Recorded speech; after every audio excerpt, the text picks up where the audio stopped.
Lucky Land Slots, asking people, what's the weirdest place you've gotten lucky? Lucky? In line at the deli, I guess? Aha, in my dentist's office. More than once, actually. Do I have to say? Yes, you do. In the car before my kids' PTA meeting. Really? Yes. Excuse me, what's the weirdest place you've gotten lucky? I never win and tell. Well, there you have it. You can get lucky anywhere, playing at LuckyLandSlots.com. Play for free right now. Are you feeling lucky? No purchase necessary. Void where prohibited by law. 18 plus. Terms and conditions apply. See website for details. Thank you for tuning in to another episode of The Music Game with your host, Lyndachica, where we discuss all things music. So whether it's dance music to dance hall to soca to rap music, we got all genres covered. So welcome to my podcast, and it's time for some fun, yo. Okay. Yeah. Yes. Today's episode of The Music Game is presented by Podgo, providing podcasters with a flat rate for each ad placed, so you always know how much you're going to get when you include an ad from Podgo. Apply today and become a member, and immediately be connected with advertisers that fit your audience. That's podgo.co at podgo.co. Thank you, Podgo, for your sponsorship of The Music Game with your host, Lyndachica. You're in the mix with DJ Jonjat. DJ Jonjat. Team Magnum. What to them? You know which wicked is representing for Team Magnum DJs. Team Magnum, one. Team Magnum. Yo, What to them? Hey, yo, Jonjat. What to them? Good morning.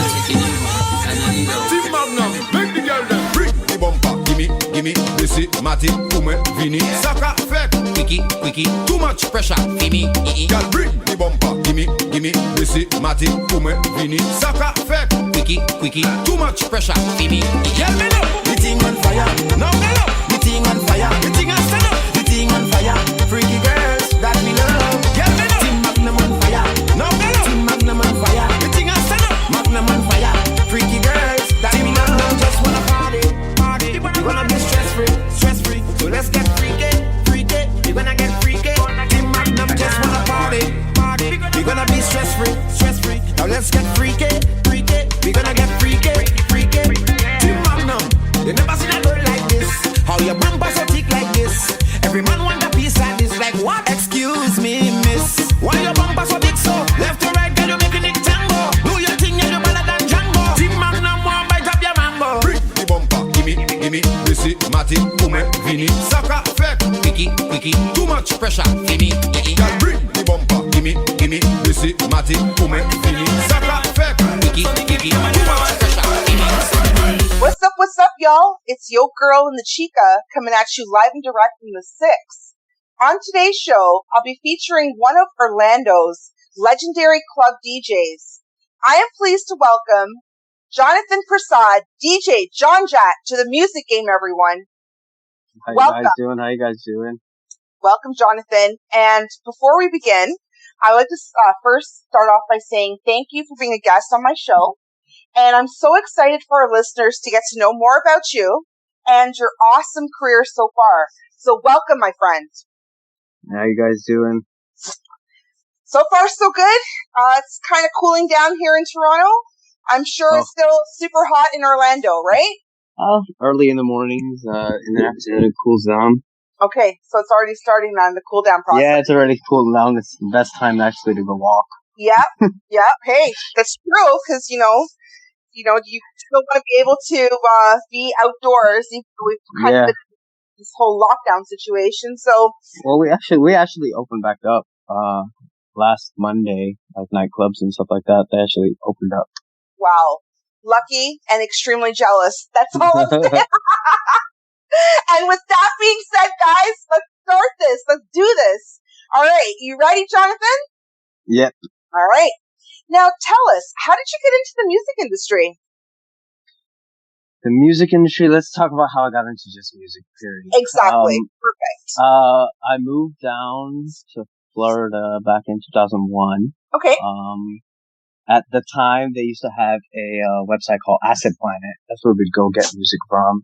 Oh, wow. And they would also have other DJs on there, Caribbean DJs, West Indian DJs, and they would do remixes. So that's how I started. When I first moved down here, my parents literally moved us out here. They didn't even move us out here. We just came out here for vacation. Okay. And time to leave. And they're like, oh, you guys aren't leaving. You guys are going to stay. And that's how they sprung it on us that we were moving. So back in 2001. From where? I used to live in New York City. Oh, wow. To be exact. Oh, wow. And you just went for vacation and just... We just went for vacation and they just moved it down. We were young. So I was like wow. 15 time. It wasn't like a yay or nay for us. Right. That's it. So I lived with my grandparents for literally the whole school year. And, okay. It was super hot. We were going outside. It was crazy hot when we first moved out here. We moved out here in August and it was like crazy hot. And we were not going outside. So we had to find something to do inside the house. So me and my older cousin, we figured out how to remix, I want to say, over summer break. Yeah. So I literally started remixing, getting into the music industry that way. And then, the rest is feature and history. Okay. Now, what made you want to get into music? It was just something I just liked music at the time. I used to collect music, literally. We used to get those bootleg remixes, Hot 97 CDs, corner store CDs. Yep. We used to just save up and be like, you'd listen to the person mixing those CDs and be like, damn, this is dope. And you just figure it out from there. Okay. Very cool. Now, question for you. How did you come up with your name, Jonjat? Your DJ. Well, it was given to me. This Jonjat period was just given to me by a friend of mine when I first moved out here. We used to hang out in the porch, and his mom used to come out and be like, "Oh, you guys are all involved in Jonjat," and it stuck on me. Of course, my name's John. Yeah. Like, oh, look, Jonjat's right here. Okay. And well, now it's your professional DJ name. Literally, yeah. It's literally my only calling name too. Yeah. Everybody, that's what people call me, Jonjat. That's it. It's the DJ kind of came off after a while. I barely use the word DJ anymore. It's only just straight Jonjat now. It just sounds good. It's true because even when I was prepping for our interview and I know you, and when I was looking at a couple things, trying to get some material for this component, that component, I actually was taken back. I'm like, hold up. Who's Jonathan? I even had to ask, I'm like, wait, hold up. I know Jonjat. I don't know who this Jonathan is, but, we'll roll with it. So, okay, and it just sort of stuck with you. It just stuck, and then it's like, suddenly I wouldn't call myself a promoter. I call myself a DJ that does parties. Right. So, literally, the DJ just kind of fell off eventually, and it just became Jonjat as a whole household name. Okay. It's definitely something different that must be happening in Florida because our DJs here in Toronto, the expectation on them is they're also promoters to sell the party. Yeah. I guess it's different in Florida. That's not the expectation set on you guys. I think when I was growing up as a DJ, when I was first starting out, that was my expectation, was to sell the party. Right. How many tickets could you sell? Now, becoming a promoter, I don't put that expectation on any of my DJs at all. I think it's my job to sell the party, and I think it's my job to sell the DJ's brand. So I have a party coming up, Licorice in October. Yep. Miami Carnival is not happening this year, but Orlando's open. So we welcome Dream Team from Miami, household name Miami. Nice. We told them to come out to my party, and we're bringing them out. It's not their job to sell my party. It's my job to sell Dream Team at my party. It makes more sense. I still don't understand how it's a DJ's responsibility when it's somebody's actual event. They should be the ones responsible for their event, not the individuals that are playing the event. Mm-hmm. So Toronto, listen up, guys. This is one thing that does really, just being a club goer and a party goer and understanding the back end of how things work, it does sort of rub me the wrong way that, you have to sell tickets for your event when it's not even your event. Yeah. It's somebody else's event. So, but it does help, you know. Oh, for sure. Of course. If you have a DJ that does that period, you should charge them.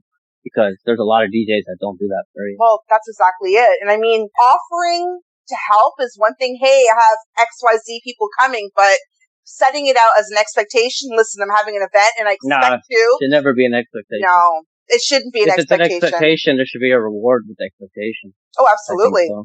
Yeah. Absolutely. And a lot of the promoters that I deal with when I was coming up, it was, okay, you expect this from me? Well, I would like a reward at the end. Right. So here's my reward, or this is what I want. And it always worked well. Business is business at the end of the day. That's exactly it. And this is strictly business. So Toronto DJs, kindly listen to this conversation and please don't tell me that you're getting no monetary reward because that is just not acceptable.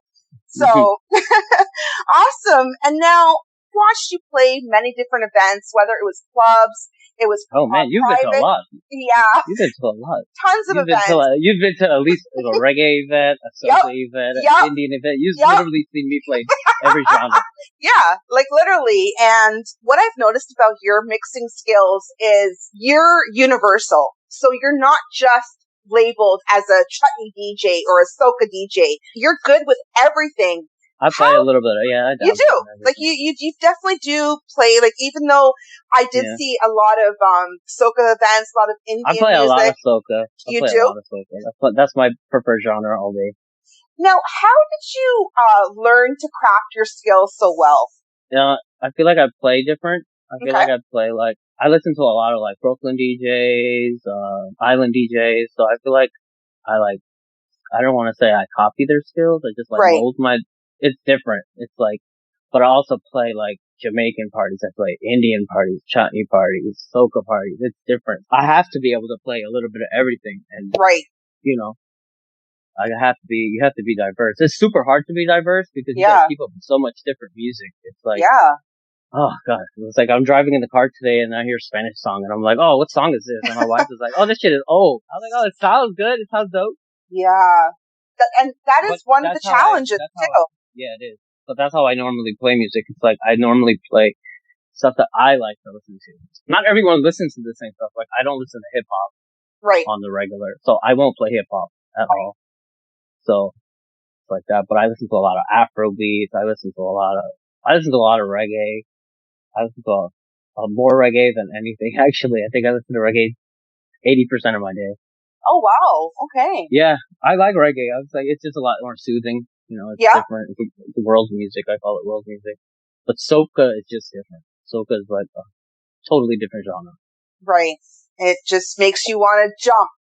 It makes you want to do everything. There's different songs from soca. Yeah. There's jumping music for soca. There's that mellow, laid back, that Lyman music. Yeah, yeah. There's different feelings from soca too. Groovy soca. Yeah, it is groovy soca, but then they broke groovy soca down into so many different kind of groovy socas. They have love music. Oh my gosh. You just gotta listen to it and you're like, oh, that is a love song, you know. And the funny thing is, since I started doing these interviews, it was actually Problem Child who schooled me because growing up, all I knew was hip hop, rap music, and a little bit of dance. We didn't really have too much of anything else growing up in Toronto. I wasn't part of the whole West Indian scene, so I didn't know that there was chutney music and soca music and dance hall, and I'm like, now like a kid in a candy store at the club. Not even gonna lie to nobody here. That's when I first moved out here. When I was in New York, I didn't know anything about Indian people because I only hung out with black Italians. People. And then I came out here and I'm like, where do all these brown people come from? Yeah, but Queens is pretty diverse. Yeah, but I never really left. I didn't go to Liberty, I didn't go to Liberty. Oh, I didn't do that stuff. Okay. Yeah, I used to play baseball for high school, stuff like that. That's what I did. Okay, because I always think that New York, especially Queens, big up Richmond Hill, big up Jamaica Queens. Every time. That is West Indian Central. Yeah, but I didn't get that. I didn't get the culture. I left before I got to really leave my house in New York. Okay, because you were still younger. I was still young when I left. That's what it is. Okay, all right. Now, on that same tip of music, Is there one track that you know you can play that will just get the party started? What would that be? It depends what party it is, really. But you know what? Let's just say a soca party. So if we're in a soca party, it depends what time it is. So if it's early, then we're doing Pump Me Up, no matter what. Okay. If it's middle of the party, I don't know, spice it up. There might be a couple Indian people in the corner. You play a little Lote La, you know. Okay, yeah. Yeah. And then end the party, you know, like hype up time, play like some Family, you know. Yes. Jumbo Jet, stuff like that. All right. Definitely you called some good tracks there. So, guys, he knows music, let me tell you. Again, on that same tip, I've watched you play all the genres. It was a New Year's party and you're jamming out to Babylon Kanchan. It's Miami, right? Miami Carnival. I remember that one. You're spinning soca at Mangoes. So, you're always doing different events, different genres. What would you say is one of your favorites, aside from reggae? What else would you say is one of your favorite genres and why? Afrobeat. Okay, like and Afrobeat. why? It just sounds different. It sounds like reggae. It sounds like soca. It's just different. I don't know. Right. And it's very not like distinctive. it's not like it's super distinctive. It's like and it just came out of nowhere. Right. It's true. It literally just popped out of nowhere. Like 1 year, literally just I think it was 2016 maybe before that. It just popped out of nowhere. Like what genre is this? What is Afrobeat? Yeah. Damn. I thought it was a division of the whole soca family. I don't know. When I first heard it. Yeah. It was dope though. I love Afrobeat. Afrobeat is dope. And then, R&B. Okay, yeah. So I don't play it, but I listen to it. Interesting. Now, based on all of that, with reggae, Afrobeats, and R&B, you tend to like more of the calming, soothing type of mellow type of vibe. Yeah, okay. I feel that's what people like too. Like when you go to clubs, that's what they like. They don't like that jump up soca 24/7. Right. So it's kind of hard to beat them in the head with that 24/7 with it. But well, you can only listen to that so much at the end of the day. You still want to have a bit of a mix. It's nice to have a bit of a blend. I mean, you want to be able to go grab a drink. Yeah. Do other stuff. Use the bathroom. Go have a smoke break. Do different things, whatever. Yeah. Nice to definitely be able to change it up. Typically, when you're playing at Rum Jungle, what is your DJ selection set process? It depends on the time you play. We don't always play the same set, so sometimes we play early. Mm-hmm. So normally when it's early, you play. I like to play rockers. Nobody plays rockers anymore. I never hear Barris Hammonds and stuff like that in the club. So when I play early, I play Barris. I play Garnet Silk, things like that. Bob Marley. So people come in, they relax, use the bathroom, find your spot, get your drink, that's what you're playing. And then that's what I like to do. I like to play a lot of old school. I'm like old school when it comes to reggae. I collect a lot of 90s, things like that. And then Rum Jungle is one of the most dopest clubs to play in. Because literally it's something different every week. You literally will not hear the same music. The team is ridiculously awesome. We're I think it's 6 or 7 of us. And it's one of each DJ is from a different island. So it's literally a mix. It's a melting pot at Rum Jungle. Right. And guys, for those of you who do not know Rum Jungle, you guys know Linda is a clubaholic. She likes to party all over in the world. And quite honestly, Rum Jungle, I'm going to say it as is. Big up Ronnie. Rum Jungle, hands down, is one of the best clubs I've personally ever gone to, and it's because of that. They always have really amazing, amazing music. The environment, the atmosphere is always good times. It's not, pretentious. Everyone's just there to have fun, and it's a vibe. That's the best way I can describe it. It's a freaking vibe. And my Fire Friday team. Right? Devious, you got Super Pudgy, you got Footworks, all these guys. You guys throw amazing jams, and big up to all of y'all. So definitely. I've watched you again play at tons of, amazing events, whether it was clubs, private events, different types of events. what would you say are some of your favorite events and why? My favorite event. Yeah. My favorite events are my events. Okay. Done. Perfect. Because it's missing. It's like, I found like I literally grew up in Orlando with club scenes and I found what was missing and I added those to my events. But some other events that in Orlando, my favorite events, Powerline's Cooler Fest, Orlando Carnival Friday. It's one of my favorite events. I look forward to that every year. This year we didn't have it. Nope. Let's see. Another good event is, Aurora. It's a breakfast early morning party. Oh. Carnival Saturday. It's amazing. That's in Orlando? Yeah, it's an Orlando Carnival weekend. Okay. Called Aurora. Literally all inclusive. Bonwet, Guinness, Stag, literally name it. It's there. Shark and Bake, everything. Nice. And then they also have all inclusive at nighttime called Island. That's a good party too. I like carnival parties. I like our carnival scene. Yes. A lot of people say it's kind of but I think the party scene, carnival weekend is amazing. Well, number one, I was so looking forward to going to your event. It would have been my first Monday Mass Sings Monday event. Mass. Oh. The Monday Mass party at Sings. Oh yeah. I was really looking forward to that because typically I usually fly up by by Monday morning. I've never been part of that event. And then there was something else that you were planning as well over that weekend. There was another event. I can't remember. I only have the Monday Mass though. I only take on one thing at a time. Okay. So maybe it was just that one, but I was really looking forward to that. And, it would have been my first time checking that out because I heard good things about it. These are definitely future goals, fingers, toes, ears, everything crossed. Yes. Next year. The club scene has changed though. Everything's so weird now. Why do you say so? I don't know. Everyone's just like, they don't look like they don't want to dance, so it's like you're playing for just people standing around because they have to stand in their circle, they're 6 feet. You see, and that's the thing, like, we don't even have the luxury of work, like, it's against the law here in Toronto to dance or sing in public. So, before I get myself in all kinds of trouble unknowingly, it's almost happened many locations, I just been staying home because I like to sing and dance everywhere I go. So, we're not even allowed to do that here in Toronto. Wow. Like at all? Nope. Only in your house. What the? Yeah. What so they asked is exactly it. Clubs. We have no clubs. Oh. That's not even open. No.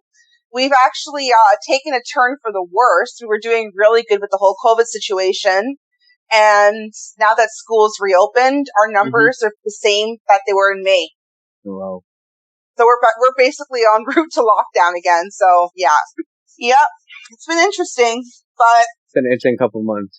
I think it's been an interesting year. Yeah, it has. Hey, it is what it is. Let's talk about some better things. Tell me about your amazing events that you throw. I start off in February and I call VSOP, Very Special Orlando People. I never knew what it was, like the acronym for. I just thought it was something related to like Remy or Henny or. No, well, it's Very Special Opar. So yeah. But no, Very Special Orlando People. Hey. I want everyone to get dressed up. Yeah. Nobody dresses up and goes to the club anymore. So no. Last year I literally did a prom theme. So everyone came out dressed in prom. There's a video on my Instagram that you guys can look at after. Literally everyone dressed out as if they were going to prom. It was crazy dope event. And then after that, I actually do smaller events. I have another smaller event called Day Glow. Okay. A summer event once a month. Me and, my brother Sing Styles, we do that event together. Then I have another big event, Carnival Weekend, Carnival Monday, called Monday Mass. Yeah. Me and Mr. iFit do that event together. Yeah. And those are like my signature events. That's what people know me for, those 3 events. And then I have other small events that, pop up. I have an event coming up in October for Miami Carnival weekend. We're going to have Miami Carnival in Orlando. So, nice. Yeah. So it's called Licorice. It's a food all-inclusive event and a cooler fete. So you bring your liquor, and I will feed you food. Jonathan, you're killing me right now. You know that, my friend, right? Like, you can take that flight. Just take that flight. Just trust me. If I could take that flight, I would have been on that flight yesterday. But unfortunately, we have severe travel restrictions. They're only allowing emergency situations. I have no emergencies right now going to Florida.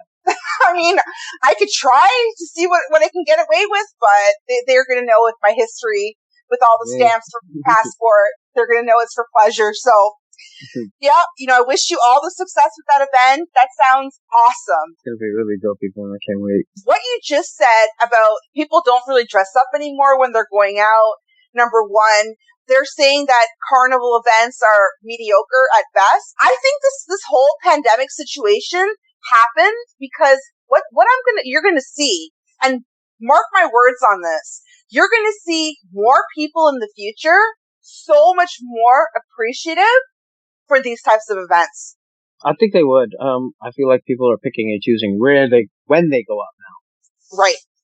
I feel like they're just not going to go out to everybody's events. No. All right, it has to be worth it for me to go out. It got to be worth it for me to catch COVID. So. Well, that's what it boils down to. Right now, I'm sorry, wearing a mask, standing around in a club, ain't nobody can tell me that's normal. It's not normal. I do it. I'm also 100 feet away from people too sometimes. That's different. So, plus, you're also more of a laid back type of dude. Some of us who be bouncing off the walls. Nah, I'm literally in the club and in VIP in a corner. Yep. No bottle, just like by myself, just mingling. Yeah. Whereas someone else, they like to be, dancing on people and dancing with each other, and it's a totally different vibe that I think that it's like we almost had to lose everything for us to really appreciate everything that we've had. So let's see, we get the situation under wraps, and next year it's all coming. Like, I cannot freaking wait for Orlando Carnival. Let me tell you. Like, I think for everything to get back to normal. Oh, I think my soul was completely crushed. Not only canceling Orlando Carnival, but then having Miami. Like, it took me like about 2 or 3 months. Actually, I lied to you. I'm still not even over it. When Miami said they were canceled, I was like, yeah, that's when you know it's real. Oh. Julie has entered the building. Where is the one spot on the planet that you love playing events the most, and why? New York. I just like playing New York. New York is different. It's just the way they play it. Even the DJs are different. They all play music different. Yep. It's just dope. So, and then when you come down there with your little Florida style, it sounds different too. So they appreciate it more also. I feel like when you travel, I feel like even if you travel anywhere, and someone else hears you play, I feel like they appreciate you. Right. Especially if you're a good DJ. If you're not a good DJ, I don't know about that, but if you're a good DJ, and you sound good, you can appreciate someone playing different. A lot of people do say that they love playing in New York because it's a totally different vibe. It's a totally different vibe. The people are different. They know. I feel like they know music too. I feel like everyone should know music because music is so easy to obtain now. They have all the streaming platforms, YouTube. And to this day, I still don't know why people don't know music. But I hate to say it, as a musician myself, it's free online, guys. Yeah, it's free. Online. Everything's free. Online. We give it to you for free. Take the time to really learn it because there's so much really good music out there if you take the time to learn it. Well, and that's why people say clubs are mediocre, but clubs aren't mediocre because a lot of us know the music. I'm not going to go up there and play the music for you and you're going to look at me like I'm stupid. Right. But one thing I do observe as well, out of all the different cities, Toronto, Orlando, the South, I find the New Yorkers, they know music. Yeah, they appreciate it. And they appreciate the music too. So really different than here in Toronto. Here, they just sort of jam out to the vibe. It's more of I've never been to Toronto. I was supposed to come this year. I didn't come, but maybe next year. Yeah, I think you were coming for a jam, like in the winter. Right. Next year, hopefully, fingers crossed. Yep. What would you say are the characteristics of groundbreaking music? Like, let's see. I'm going to use a Babla Kanchan song, for example? Let's say Koi Nena. The first time you heard that song, you're like, "Whoa, okay, yeah." I don't know what she's saying. I don't know what she's saying, but it sounds good. No, I have no clue what she's saying, but my head's bobbing. That's how it is today too. So it's like literally, I'll find like a St. Lucian song, and it's just because of the beat. I'll download it, and majority, 9 out of 10 times, it's because of the beat that I downloaded the song anyway. Right. Okay. That's how I just vibe out to music. It's literally, nobody really listens to the words anymore. It's how it sounds. So you're saying, okay, so as long as it's got a really good beat, you're able to jam out to it. All right. Yeah.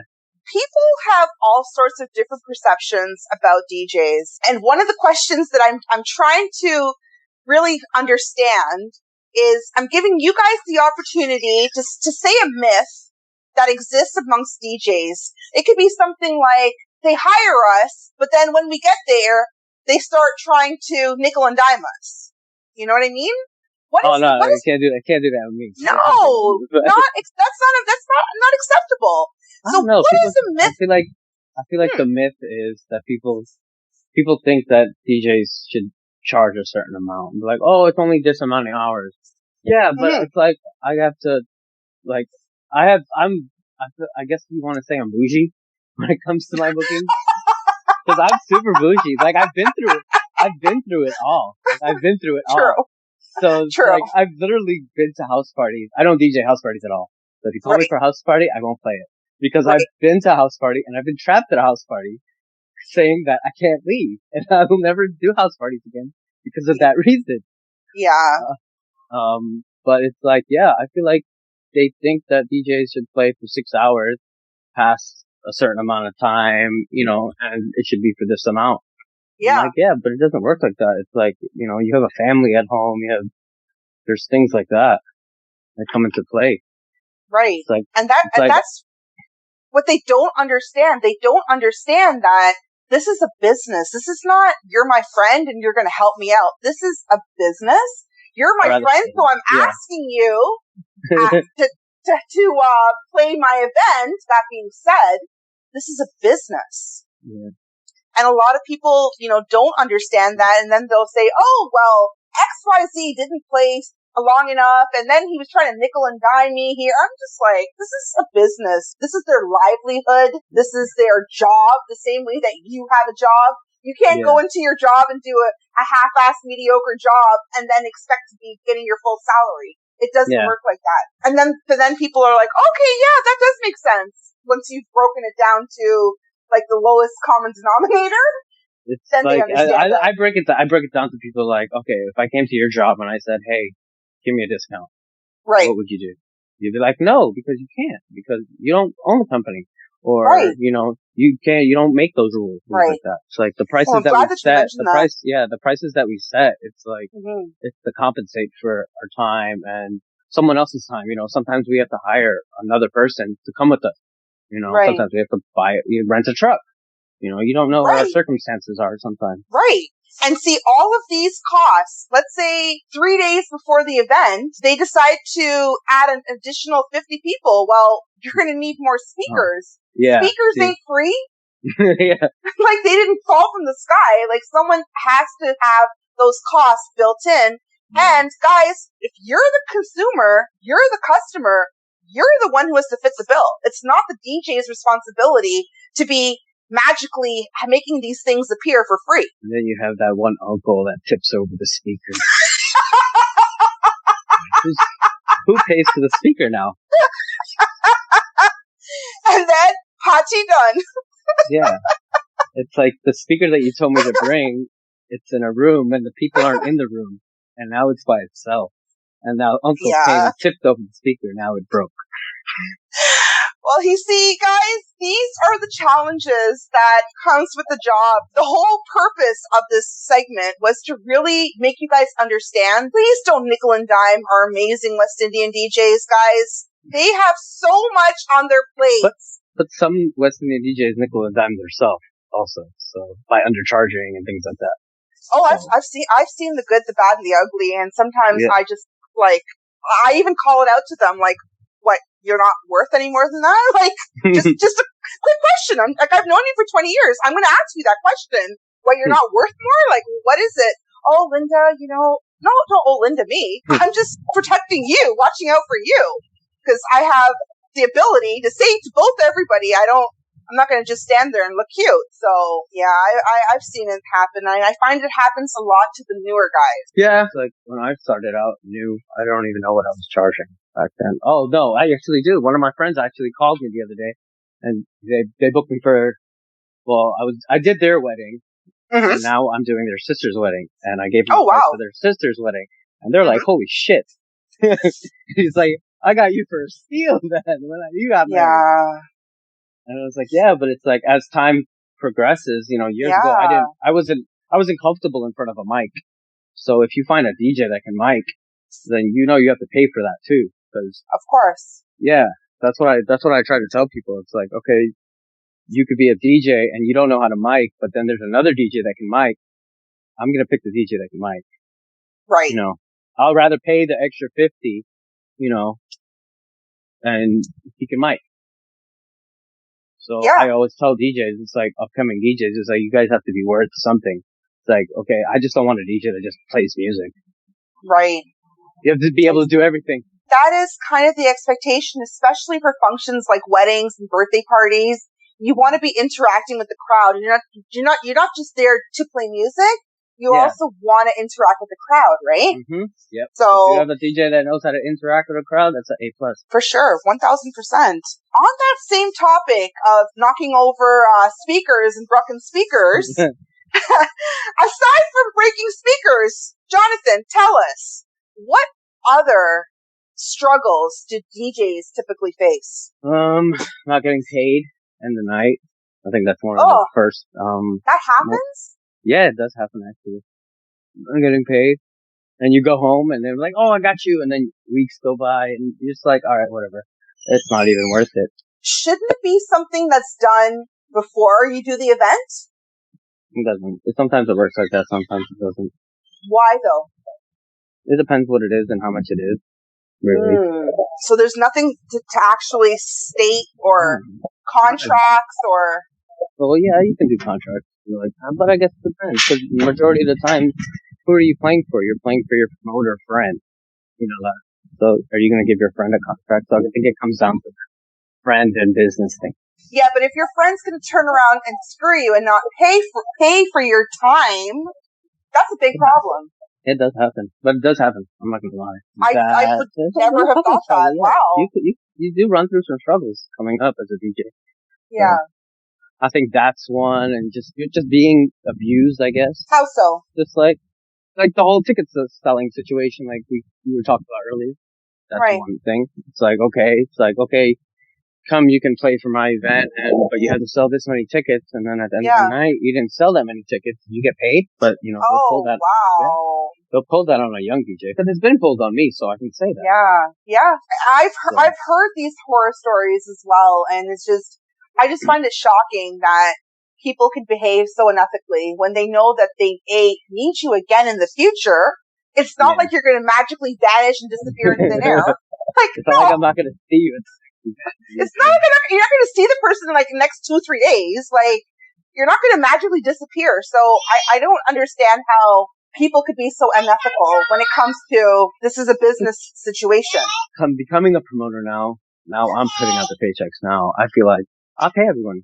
As long as I make it, I'm paying everybody. I've been blessed that I haven't had to come out of my pocket yet, but I'm still, I treat all my DJs like how I want to be treated too. Right. Exactly. No, 1,000%.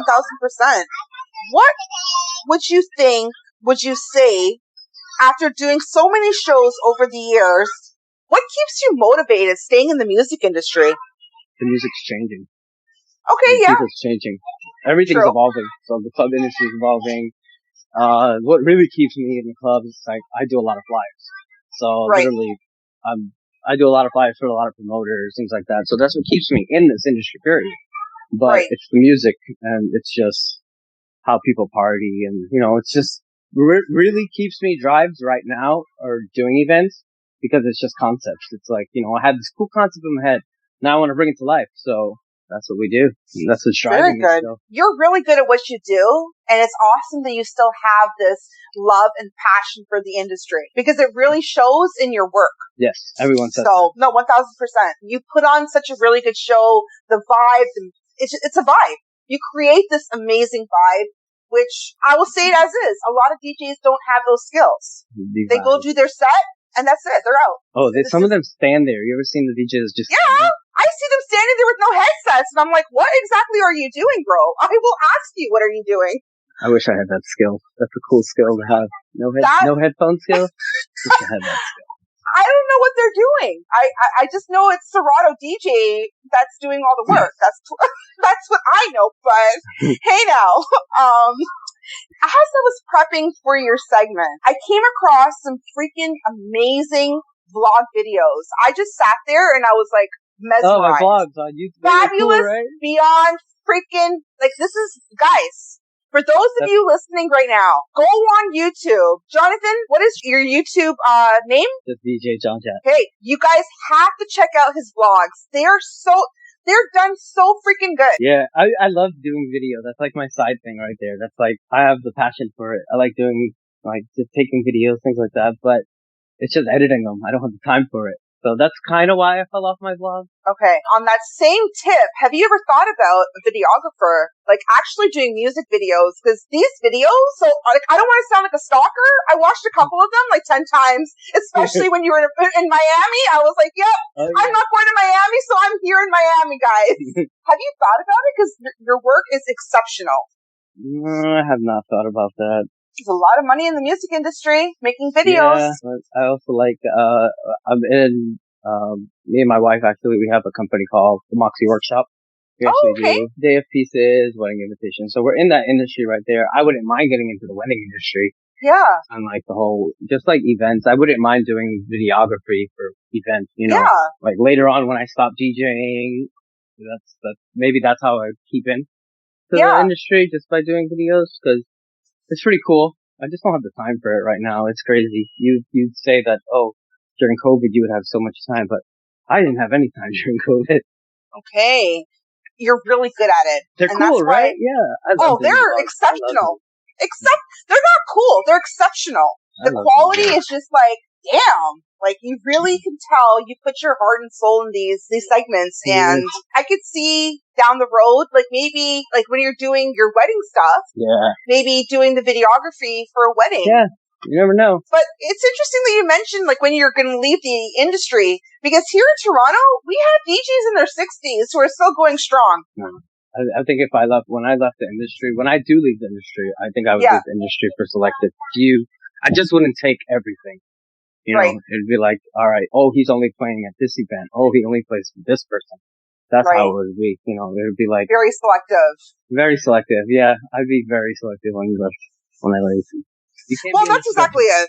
That's exactly it. There's the good, the bad, and the ugly, but especially keeping current with the music, all the extremely late nights. I feel that's where a lot of the older DJs lie.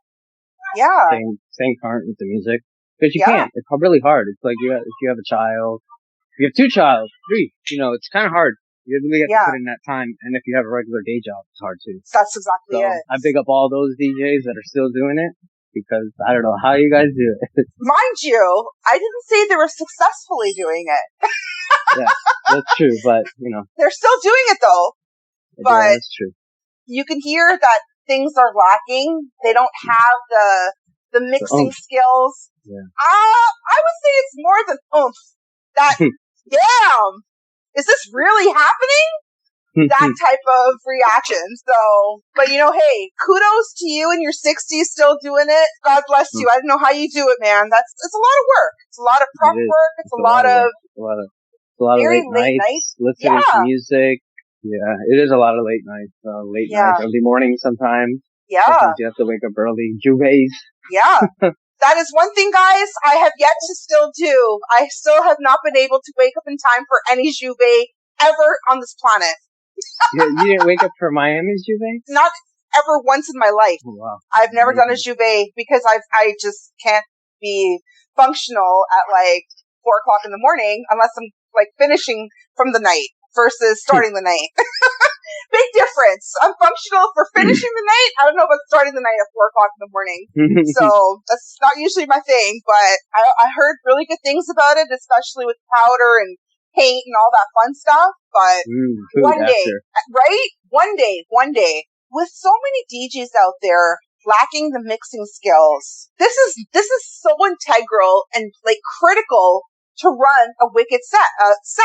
It's not just it's like, damn, that sounds freaking dope. Yeah. What is it that you know, as a veteran in the game, what can I don't call myself a veteran yet. I'm not a veteran yet. I think you are, Jonathan. You're up there. You've been doing this for a long time. I can't even remember. I lost count of years now. It's got to be at least it's past 15 10 years.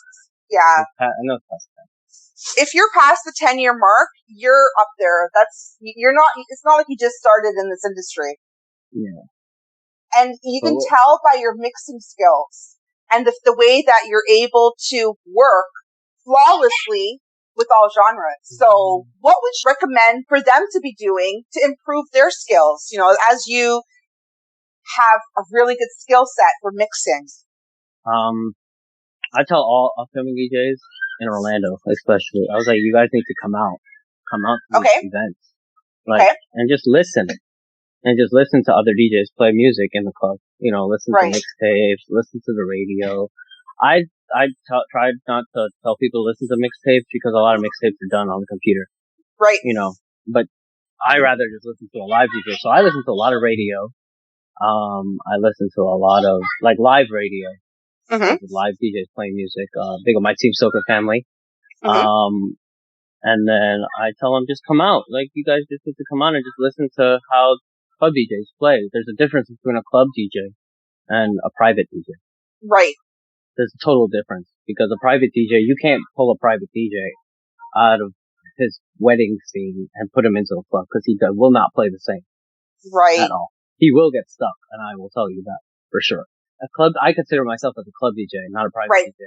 Right. So you pull some club DJs and you bring them into your wedding, and your weddings are phenomenal. Your weddings are like so crazy and so much fun. For sure. Yeah, but I tell all upcoming DJs, you guys need to just get out there and listen to DJs play. Don't be so quick to, you know, oh, am I gonna get how much you're paying me kind of things like that, you know. Just go out there and listen to these events. You know, even if you gotta come out and play early. I used to do it. When I started coming up, I was playing up. I was coming early, playing early. You know, bathroom break, let me play for a couple. You know, I was doing that. Just find a DJ that you can like really blend with, you know, and mix with and chill with and just like stick to him and just learn, you know. Okay. Excellent advice. What social media platforms are crucial for DJs nowadays? I guess it depends on your format of what you post. Like whatever you're posting, your content. Not all content looks the same on social media. I'll tell you that. As a graphic designer, it doesn't. I have everything, but I just kind of stuck to my Instagram. I like my Instagram. I just like, it works for me. I still use my Facebook to just update people. I keep that as an update. And then I also have my personal page that I use. I tried the Twitter. I wasn't really fond of it. I just don't get it. It's kind of useless. It's big, but it's kind of useless. Yeah, I feel like that's how I feel. I don't know. I feel like people just like, I don't know. I don't know what it's for. Really for. I really don't get it. To use it for. And then I feel like when it comes to posting music, I feel like YouTube and SoundCloud. Yep. And then if you want to get fancy, you know, you link it up with your Apple Podcasts and stuff like that. I have all that, literally, so you can just look me up. I'm on everything. That's what I said I wanted to do. Because you never know. Someone might not use Facebook. They only use Instagram. Right. You know, they might not use Facebook or Instagram. They only use Twitter. So it's good to have everything, but maybe not put everything on everything, you know. Just like the crucial things that need to be posted on them. You know, you got a new mix, post it on every single social media. But if you walk your dog, just post it on your Facebook. Right. No, for sure. I get it what you're saying. And your Instagram is really well done. Yeah. You can tell that you take your time and you put things together, piece things together. Yeah, I felt like there was a point when I was doing back my social media and, you know, promoters would say, post my flyer. I'm like, this is my Facebook. This is my Instagram. Why do I need to post your flyer on my Instagram? Right. You know? So I started making my social medias more about me, you know, where I play, things like that. Because people don't follow you to see you post a flyer 24/7. They try to see your family, you know, things you do. Right. So I try to make it a little more personal about me. I don't post flyers 24/7. I post pictures of my daughter or my family. Yep. That's what they really like to see, you know. Yep. And then I use my stories or I use my Snapchat to post flyers. Oh, for sure. Do that. Yeah, I think that's what that's for. So it depends how you use your social medias. That's what I tell you. And you touched upon something really important right there, especially that human connection, you and your family interacting and all that stuff. Aside from just the party stuff, that's what people want to see. That's what people want to see. Of course. That's why they follow you. That's why I follow people. I want to see. Yeah. I don't want to see your naked ass all day, but I want to see. I hope not. Yeah, I want to see for what sure. you and your kids did today too. Of course. Back on the same social media topic, just to recap, our listeners can connect with you on SoundCloud, YouTube, Facebook, Instagram, TikTok, Twitter, everything. Literally at DJ Jonjat. Guys, you heard it. At DJ Jonjat. Yeah, or you can go to my website, www.djjonjat.com. All right. And now, lastly, what message do you have for your fans and our listeners listening today? The message that I've been living by since COVID started is just take things light. Don't take shit so serious. You know, you never know what shit might happen. You wake up one morning and bam, the whole city's locked down. Yeah. Real talks. Yeah, so I'd say right now, that's what I wake up every morning and I just, you know, thank God for life, you know. Yeah. Shit, it could be a lot worse out there. Billion times worse. You guys got hit really freaking hard in Orlando. I feel like we got hit in March. Yeah, March, because I still made it out. But it was, you know, I feel like everyone had COVID at one point. Wow. It's really hard. It's kind of sad to say that, but I feel like everybody did because we were told about it so late. Yeah. You know, it's been out there, but you know, that's a whole different topic right there too. That's a topic we can debate till for a year, honestly, all those theories, but I had my test. Did you get a test? Have you been tested? No. Oh man, I had one the other day and it was terrible. Oh no. Have you been in contact with anyone with COVID? No, I haven't. Since I've been out, you know, I've been out to clubs a couple times already. Right. And no, I haven't, even anyone I know, I don't know anyone that has had it yet. You know, thank God.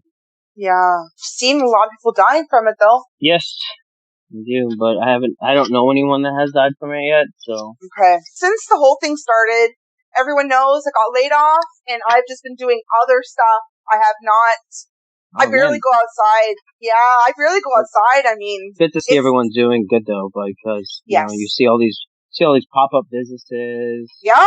You know, these little, you know, everybody's out there doing something with their time at least. You know, they're not just sitting in the house. Yes. A lot of my friends have popped up with, you know, they're cooking. They like to cook. Yeah. They start cooking for people. Yeah. You know, it's good to see a couple people, you know, starting businesses, you know, they clothing lines, like, random things, you know, just doing stuff with their time. It's good to see that.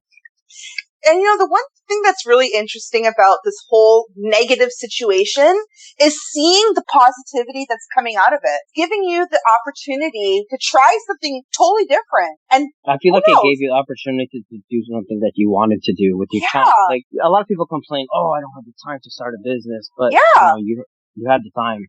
And a lot of people used that time wisely. Mm-hmm. And some people didn't, you know. I still contend that COVID was probably the best thing to happen to me. I started a music career. I started this music game podcast and launched my own business as well, Six Fives Media, you know, and it wasn't that I didn't have the time before. I just never even thought of anything in the music world whatsoever. I was just always the girl who enjoyed the club and enjoyed the jams, loved to party, and that's about it. So you might as well get paid doing it. Right? Amen, brother. Now, any other events that you want our listeners to know about? No, just Licorice, October 10th. Okay. In Orlando, Florida. It's a full all-inclusive party. You bring the liquor, I'll feed you. That is so dope, man. And the last cooler fete I've been to was at Powerline. Pick up Powerline, pick up Douglas, always doing it. He has a juve, actually, that morning. Yes. Doing a juve. So you guys look out for that. Okay. And then next year. So. Next year, Orlando Carnival. Yep. That is Memorial Day weekend. Mm-hmm. So on Memorial Day, we will be doing Monday Mass. Mm-hmm. The venue is already booked and secured, so pick up Mr. iPad. Okay. Are you doing it again at Sings? Nope. It'll actually be in Thornton Park in Orlando. Okay. The little district. Thornton Park. Okay. So it's already been booked. So fingers crossed that we're still going. Hopefully soon we can get our lives back. Yeah, just wash your hands. Guys, you're listening. Wash your hands. Keep disinfecting. Wear your mask. Practicing all the different guidelines for social distancing. Yeah. All of it has to be done. And if you're listening and you can go out, wear your mask and wash your hands. Buy your section. I think sections are a big thing right now. Yeah. I feel like everyone should just buy your sections. You know, if clubs are offering sections, you and your friends chip in and buy your section. Keep you guys safe distances. Oh, okay. So they're basically like portioning off the entire club, and you're that's how Rum Jungle's actually. Yeah, that's how Rum Jungle's doing it. We're sectioning off the club, so you're in your little section. Oh, wow! So this is like a next level VIP section, basically. Yeah. Interesting. It's a whole new thing. I think that's where clubs are going now. It works because I'm just actually envisioning it, how it's going, and that actually does work because you are staying away from others. Yeah. Even though it does still take away from the experience, though. It does. That's where it takes away from, because there is no dancing experience no more. That's the thing. Okay. There's no more going out to meet your next baby father. Guys, if you're looking for the hookups, this is not happening anymore. That was a thing of the past. So whoever got to enjoy it in their 90s and the 2000s and everything, good for you, because that is probably stuff that we'll be talking about as things of the past. Yeah, now you got to find them somewhere else.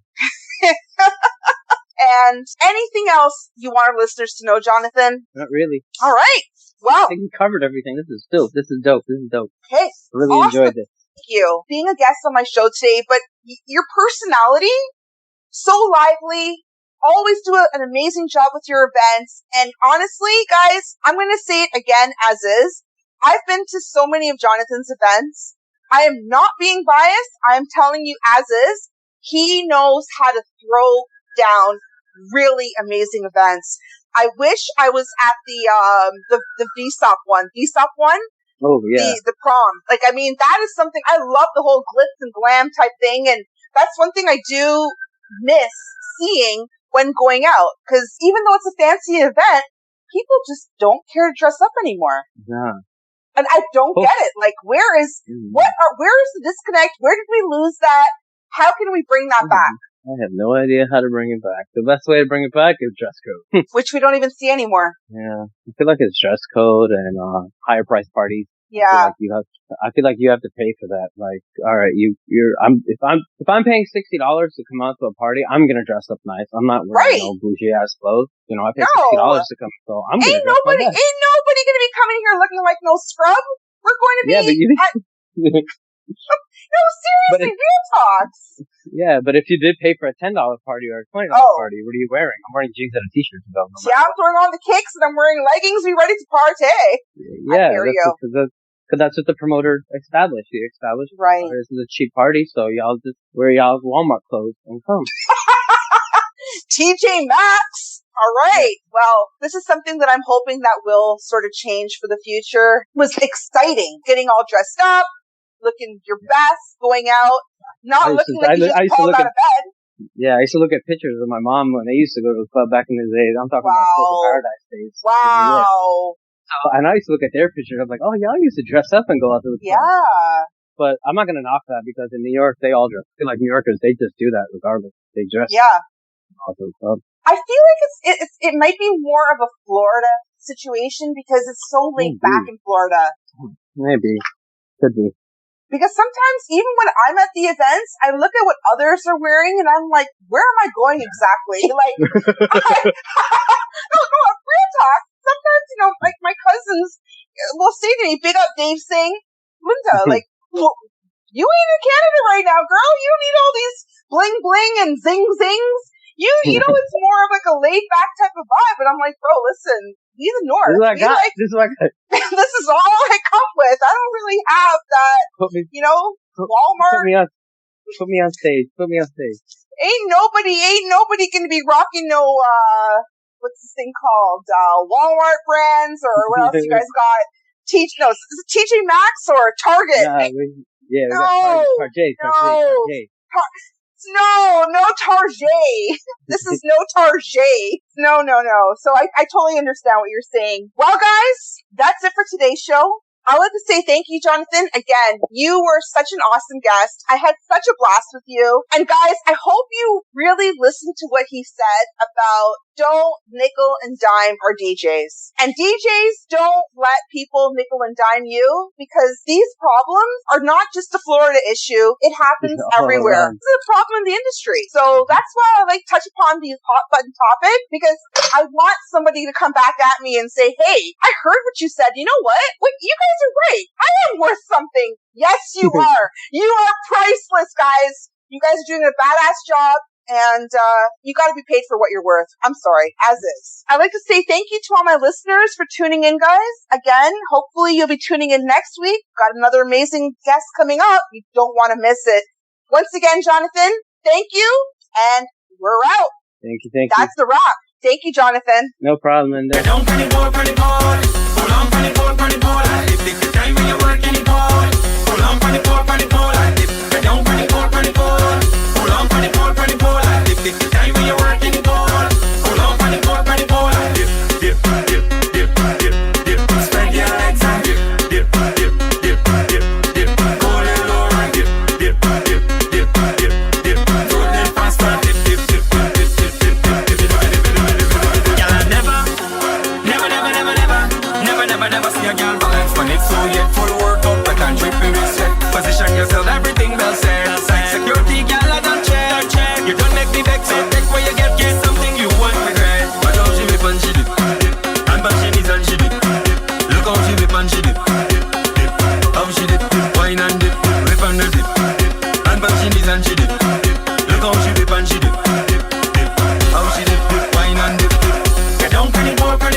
Stick it right there. Bend out your back, let me push it in there. My girl, you are lead by example. Bend down, touch your ankle. Today's episode of The Music Game is presented by Podgo, providing podcasters with a flat rate for each ad placed, so you always know how much you're going to get when you include an ad from Podgo. Apply today and become a member, and immediately be connected with advertisers that fit your audience. That's podgo.co at podgo.co. Thank you, Podgo, for your sponsorship of The Music Game with your host, Lyndachica. Make sure to tune in again next week for another exciting episode of The Music Game with your host, Lyndachica. And that's a wrap, yo.